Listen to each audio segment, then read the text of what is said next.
Welcome to Rocky Mountain Marketing. I'm your host, Katie Brinkley. Join us as we dive deep with the world's leading digital marketing experts every single Tuesday. It's all about giving you the strategies that are working right now, directly from those who are making an impact. With my 20 years of experience, I'm here to help you navigate the world of digital marketing. Whether you're looking to sharpen your skills or transform your business, you're in the right place.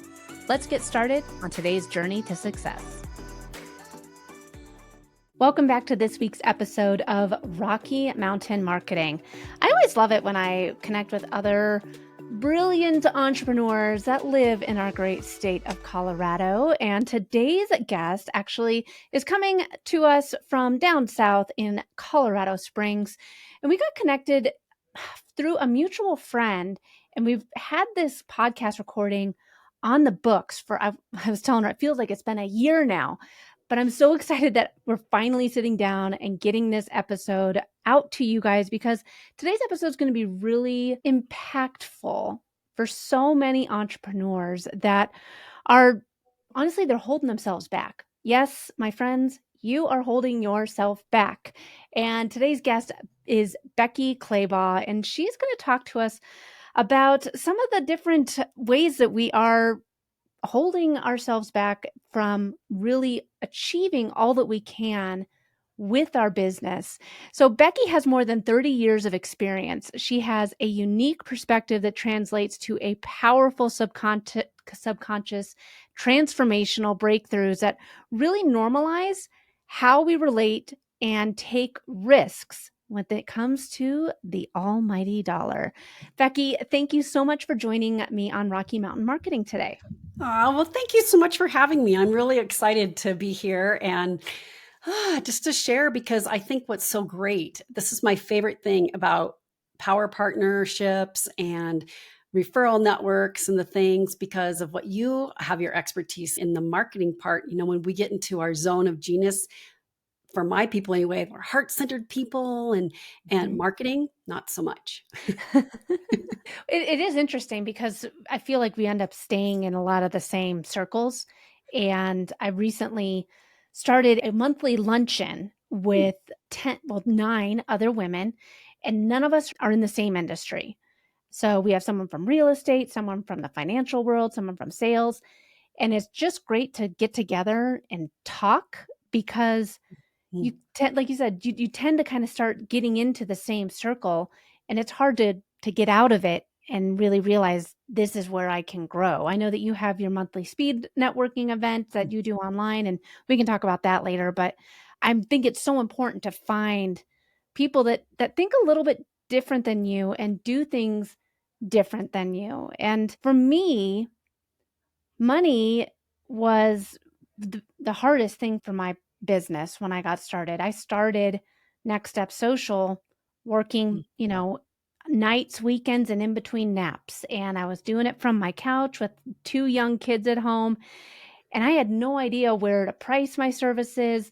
And then when I started pricing them higher, I felt really uncomfortable with what my prices were. I was like, well, who would want to pay for that? And I know I'm not alone with this, right? Yes, right. Yes, I think when we can have these conversations, understand why mastering skills to regulate your nervous system is really the most effective way to grow a profitable business. And that's what I have landed on becoming a very interested in, from the place of personal development and just really understanding how our nervous system really does give us feedback that a lot of times we don't even know that it's trying to give us feedback about. Okay, let's talk about that, because our nervous system is trying to tell us something. Let's go back to step 1. Yeah. How is it that our nervous system is affecting our money habits?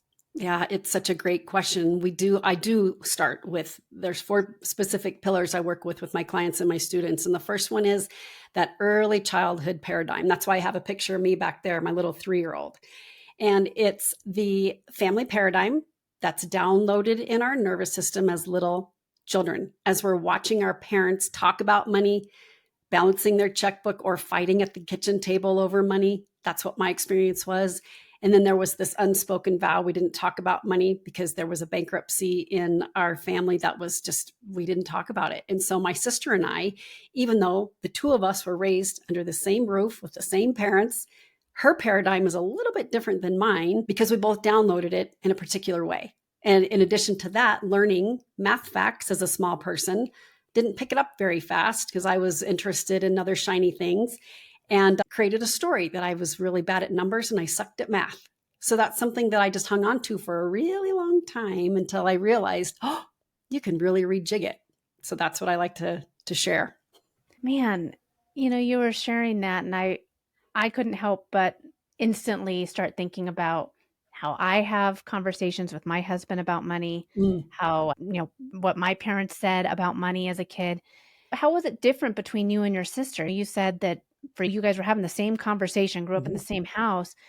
You were told that you weren't great at math, and so you didn't want to deal with the numbers, but she had a different She outcome did. on that? Yep, my sister's 4 years older than I am, and so at that time when I was learning to count change back, she was a master at it. So that was part of the story too. Is a lot of times our brain wants to create truth, that we believe something so heartedly that it's true based on our story versus the evidence of the memory. And my sister is so funny to be like, Becky, you were so great at counting change back. You were great at math facts, in fact. And then one day something happened, and I'll share what that one of those things are. I have these 6 different little bugaboos, these little guys that are running in the back of our brain, trying to keep us safe based on a negative emotion that we feel about money, because negative emotions don't feel so awesome sometimes. And also, if there's a paradigm, gosh, this is so terrible to say, but when my sister and I would get disciplined and we would cry, my dad would say, you better stop crying or I'm going to give you something to cry about. So I just learned that's not very safe. Feeling my emotions is not safe. And so, of course, that's why I came into this whole personal development world, is because I had a lot of unprocessed emotions from a very young age. Man, okay. So this is so exciting. You said 6 different bugaboos. Yep. We've talked about step 1 of, you know, how you're raised is affecting how your relationship with money now as an adult, and maybe not in the way that you might think. But 2, before we get into step 2, let's talk about what these 6 different, as you put them, bugaboos are, Yeah. because there's so much that's going into, and this is a different episode for Rocky Mountain Marketing, but I think it's so important because as business owners, Mhm. we're a lot of the reactions that we're doing, a lot of the steps that we take are because of exactly what we're talking about in this episode here. So I want you to be really, as you listen to this episode, dear listener, think about your different experiences and how you approach different situations that Becky is talking about. And it's something that I think that all of us have different reactions to, and it Mhm. changes the way that we show up in the world. So that was my little tangent. Let's go back to these 6 bugaboos. Okay, well, I love that because money is emotional, and I Mhm. understand that wholeheartedly. And I also understand, with love and respect, I've blessed and released my parents' paradigm. I've been able to create my own, and I do that with my students and my clients as well. So there's hope in that. So that's the good news, that there is something you can do about it. So just hang on to that for a minute, because safety really needs to precede any kind of transformation that we do in order to create, in my case, working with my clients, financial sustainability in our entrepreneurial journey. Because a lot of times, I mean, we are 100% commission-based people. In your own business, it is, we're out there selling, we're marketing, we're sharing, we're serving, we're creating opportunities for people to have a transformation, no matter what you're offering. And so it's really important to establish that. Support your nervous system is like imprinting. So we're creating a new imprintation. And well-intended people, my parents were well-intending. They were trying to support my sister and I by talking about money was just so uncomfortable, or we just don't talk about it. It's not polite or whatever. They were just doing their best. My parents were teenagers when they had my sister. They were young. And so there's grace in that. Now, the bugaboos, there's 6 of them. The first one, they're not in any kind of special order, but the first one is overinvesting. So a lot of us as entrepreneurs get tripped up. When things don't go so great, we have a story that goes something like this. I better get another certification. I will go spend $6,000 on another certification, or it will be, oh, I need to work with that coach or join this thing or this membership or work with a strategist or do all the things. We're just over investing, which is a lot like overeating or over drinking. We're just trying to soothe ourselves from that perspective without a strategy or a budget in mind. So that's over investing bugaboo. And then the other one is under earning. That happens a lot when, for me, my degree is in human That's what I was services. doing. But yeah, keep going. Yeah. Well, and I'm going to talk about that from your perspective too. Human services came from, I had the thought of, well, it's a piety maybe. I don't know. That was my faith formation too. But gosh, I worked for United Way or along those lines of, I'm here just to serve. I just want to serve. But under earning was part of the paradigm because it was something we weren't allowed to talk about. But now I subscribe to what Mother Teresa says. And she says, you know what? It takes a checkbook to change the world, y'all. I like I that. love Yeah. that. What were you going to say? You can relate to this little bugaboo, it sounds like. Yeah. And I think that it was hard for me when I started my business because I was doing something with social media that I was so passionate about. Mm. But when I started being a social media anything, it was kind of an in addition to role. It wasn't the main role. And so I was charging in addition to rates, in my opinion. And I was looking okay on Fiverr and Upwork, and I was going against people in India where again the cost of Okay. living is a lot Yeah. different than it is here in our beautiful state of Colorado. And it's just gotten crazy. But this is where I was doing something I was passionate about. I Mhm. didn't see at the beginning the importance of social media as being more than just an in addition to Mm. role. And so I was discounting the impact and my role with other businesses that were, again, like when I found out, for me, and I still have a hard transparency. I still have a hard time with my rates, and I'll be like, well, honestly, we're still on the cheaper end, but I just can't raise my rates to that next level because it's hard for me because I started out doing it for free out of passion. I Mm. loved social media. I loved, seeing people get results and seeing the change happen. And it was, like, oh, well, I'll do your social media for you for free coffee. And so that was my problem with my rates of undercharging. And now for a quick break. We've all heard that AI can change the way that you do business.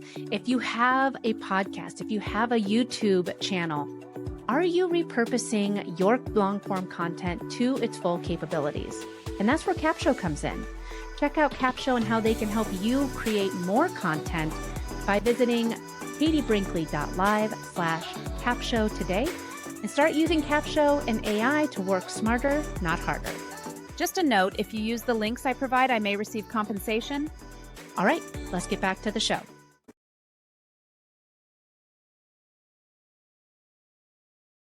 Hey, I thank you so much for bringing it forward. It really is my passion now for us to normalize talking about money and for someone like yourself to say, hey, man, in all transparency, no one's judging you. A lot of us are leaning in going, yeah, I totally get it. Yeah, I do that too. Or like what you said, trading, which is money is circumstantial, man. It's neutral. It just needs direction. It's a tool, just like a calendar. From that perspective, when people say, no, you don't get it. You haven't seen my bank account. Well, that under earning piece, it's an inner worthy and deserving. It's just a set point and you can shift it. I'm going to tell you how to do that. We can do that with using the body mind connection. I'm going to tell you about that in a little bit, but this under earning piece, we believe so much. It's so true. I'm very passionate. Well, great. Take that passion out there and serve in a way that's so high vibrational that people are just totally drawn to you like a little magnet. Okay, the next bugaboo, I get super excited. Savings. So there is a story we create in our mind around savings, and sometimes it can follow us around like a big dark cloud. We feel like, gosh darn it, I don't have $1,000 safety net. I don't have 6 months saved. So if something went bananas with my business, that I could still sustain that. Savings, sometimes it could be attached to another bugaboo I'll share at the end, which one that one is, but it can come to a place where it just is something that you can't quite hit. Savings is also, I think it's a metaphor. I think that's the word that I want to use, but there's something in relation to it about our security. And so just having that running in the back of our brain When I don't have X amount in my savings, it means I'm not secure. And here's an interesting thing. It doesn't really matter if you're bringing in $500 a month, $5,000 a month, or if you're at 500 scaling to $1 million. I work with people who are doing that. And you know what they tell me a lot of times? It's not enough. It's real. And when we get that cleaned up on that level of 500 a month, so that when you move to each different level, that sneaky little bugaboo will come in no matter what level you're at. You can get that cleaned up so that you don't have any head trash that is making you believe the belief that's not even true about your savings. Every day, you can actually restrain and constrain from going and buying something that you really don't need and just putting it over into your savings and watching it compound. That is available to you. All right. I like that, you said the metaphor of security and savings are two interchangeable. Because I was thinking, yeah, I've found myself thinking that. So for my business, I knew I needed to have X amount in savings in case I ever lost all clients at this exact same time. All my employees would be okay, Succumb to that bugaboo. All right. Yeah. Let's hear the fourth bugaboo. Yes, and this is part of having that circle, kind of like your lunch party, Yeah. which is fiscal resilience from that perspective of understanding business acumen and financial responsibility, fiscal responsibility, working with your bookkeeper, your CPA, working with your financial advisor, I am not a licensed financial advisor. I don't tell people how to scale their money. I can tell you how to scale your time. Yeah. Okay. The next one is your income. Again, we already kind of touched on that, is because a lot of times as an entrepreneur, it's variable, especially when you're learning how to create sustainability through systems. I personally believe when you get your nervous system regulated and put in place, then it's easier to establish your business systems, call it your client journey, which other people would call a funnel, and automizing those things, which you're an expert at. So that's that part of just, I don't know what my income is. So then the fifth one is really hard to step into your income goals. A lot of people are like, oh, I don't set goals. Every time I try to do that, it gets completely hijacked. Well, that's an indication that you have experienced what I call a goal trauma, which is actually more of a drama. Your nervous system really does believe that it's been traumatized, because it's also possible that there's a double dip on that one, that there's a financial wound.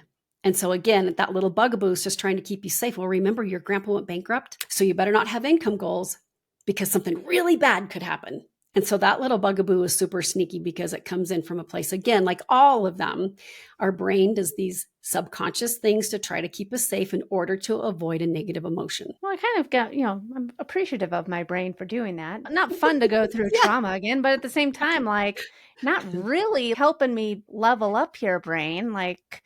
So, Yes. okay, we talked about 5 of them. And, Okay. I do want to go back to the first one of over investing in your education, just because that was something that kind of surprised me, but I definitely understand. Well, now that I make X amount, I should be spending, 10 times as much for this next level group or this next level coach. And oh, well, it only costs this, so it must not be any good. I must be above that level of coaching now. That kind of seems, I mean, it seems kind of like a stupid way of thinking. But when you say it like that, but I've found myself even coming into that point of okay, well, I'm looking for a new mastermind, and these are the type of people I want to be in the room with, and I haven't found that room yet. So I'm not in a mastermind, but I'm okay, well, what price point should I be looking at? Well, the last one I was in was this amount, and so should I be going for something higher? Here I am in my own head thinking that, and I just got done saying here, well, that's kind of stupid. With love and kindness. The more we have I mean, compassion. Yes, exactly. Like you said, I appreciate my brain for doing that. And I love this conversation. With the over-investing tendency, we want to make sure that we're getting our return back. What's the rate of your return, that you're getting yourself into a position where you're getting your own guarantee? That I always have that opportunity. I've invested in some things that I feel like, that was probably something I didn't really need, but I always got something out of it. I always made sure that I had some kind of result that I loved, even though I would be like, well, in addition to, I have done those things. That's why I've used the example. I've gone through all these bugaboos myself, but another certification probably wasn't something that I really needed. Making sure you have a strategy in place that makes sense so that you can get a return on it and come to a place of serving at a higher level. So the last one is a sucker punch, which kind of can go with that over investing. Anybody who has made a certain amount of money in your business, it's highly possible you've had a sucker punch. And that could be, oh, my microphone's busted, or I need a new computer, or whatever. You're not really planning for it. It just comes out of nowhere like a sucker punch. Yeah. So the sucker punch, I guess, explain that a little bit more, because is it something that you're like an investment that you're not planning for? Or is it something that you feel like you're spending the money, but really you didn't need to spend it? It was It a could nice be. to have, Yes. not And a it need. could, yes. It could be those things. Also, remember that a lot of these things are subconscious. It's highly possible that a sucker punch can come forward when you're working with a toxic circumstance, like you're staying in relationship with a client just for the money, even though they're robbing you of your energy, your time, and your boundaries. That's a sucker punch. Okay, yeah, I like that. Yeah. Yes. And you It's can and have, I found myself in those situations of too, where I'm like, course. "Oh, why am I working with it?" And that's one of the scariest things is I hate saying using the phrase of like firing a client, but Mhm. it's scary to oof. Confetti. Didn't even make confetti drop over that. But Mhm. I think it's scary because it's like, okay, what am I going to do for the money to Right. bring that income in? Mhm. And I've always found that like I end up getting a different client that is willing to pay more Yeah. and treats me better. So There you go. it's way better. And I feel like I've kind of overcome that sixth bugaboo and with the sucker punch, but who knows? Maybe I've been sucker punching myself with other things and not even Yeah. realized it. The wonderful thing about all these little creatures that I've created is that there's nothing to fix. Nothing is broken. The next level of awareness can put you in a perspective where you can be ready for a backlash. A Yeah. backlash can come forward when you think everything's going great. That's pretty much what a sucker punch is too. You're making money, you have things going on in your business, your team's rocking and rolling, and then something happens and you just weren't expecting it. You have a thought in your brain that says, if that hadn't had happened, I'd be so much further ahead. So we just start looking at this evidence from the past to make it Oh, mean yeah. something that keeps us stuck from going forward. Yeah. Yep. I'm sitting here thinking everything you're saying. I'm like, oh yeah, I've had that thought too. And it's good to know I'm not alone. I mean, like you've No. obviously had these six bugaboos Yes. that you've learned from helping numerous clients and even yourself over the entrepreneur journey. This is the first you and I have really docked in depth about it. So I mean, I know you didn't just get all these bugaboos from me, but No. I love it because you have these six bugaboos because we've all gone through it. We've all experienced at least one of these at some point in our entrepreneur journey.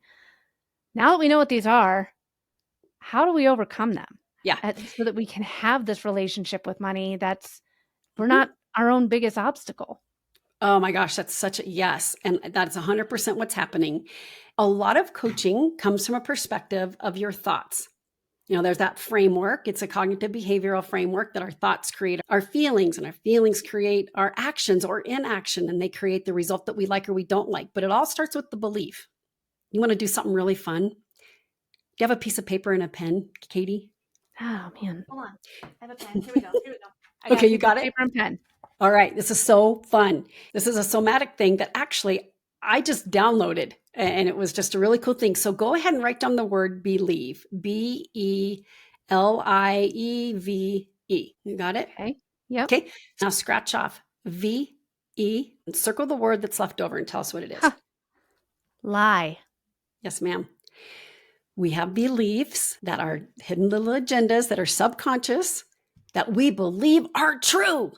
And so that's why using the top down method is a method that I use, but after we get your nervous system regulated. When we use the bottom up methodology, which is a trauma informed method through breath work or EFT tapping, emotional freedom technique is what I use, we can have an embodied experience so that our body feels safe. And that was the first thing I told you. Safety must precede transformation in order to create a financial sustainability on your entrepreneur journey, because there's all these little bugaboos that come out of nowhere. So I just looked at the time and we're already nearing the end of today's episode. I know you have your speed networking, Mm-hmm. you're here in Colorado. We talked about so much in this episode. What is one final piece of advice that you'd want the listener today to walk away with from this episode? Because I Yeah. think that there's so many different things that are holding you back. Mm. And if we can overcome just one of those bugaboos at a time, I think that it's going to help us move the needle with our business.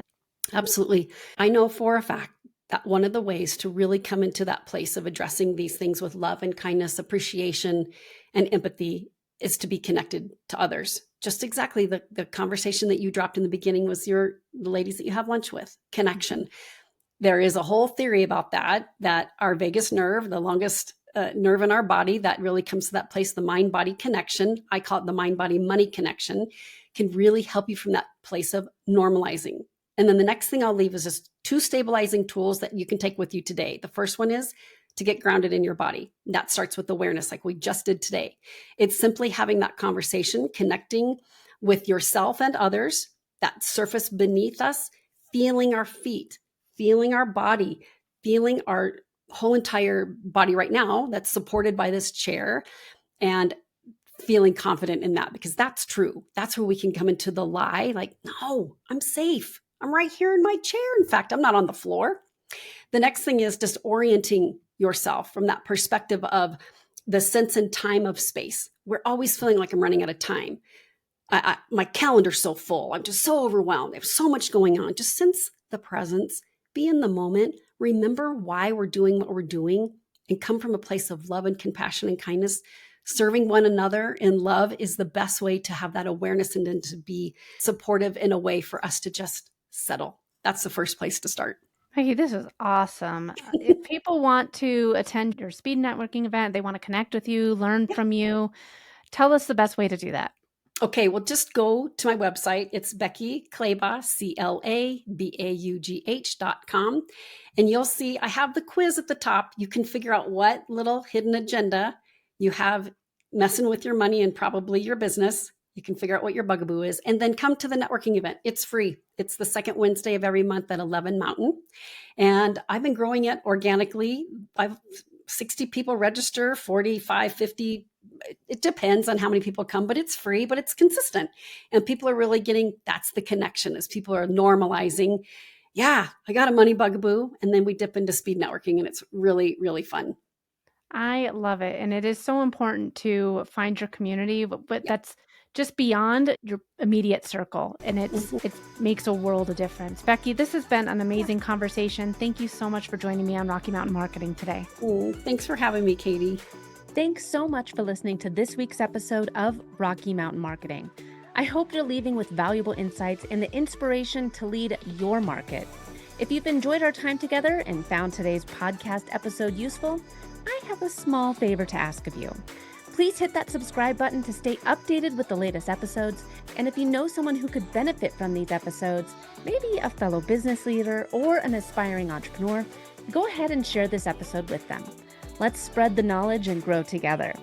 Also, I'd love to hear from you and continue the conversation beyond the podcast. Visit me at katiebrinkley.com to connect, to find more resources, or just to share your journey. And be sure to pick up your copy of my new book, The Social Shift, at katiebrinkley.com/book.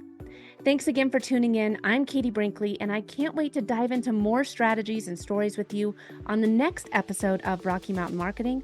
Let's keep on taking your marketing to new heights.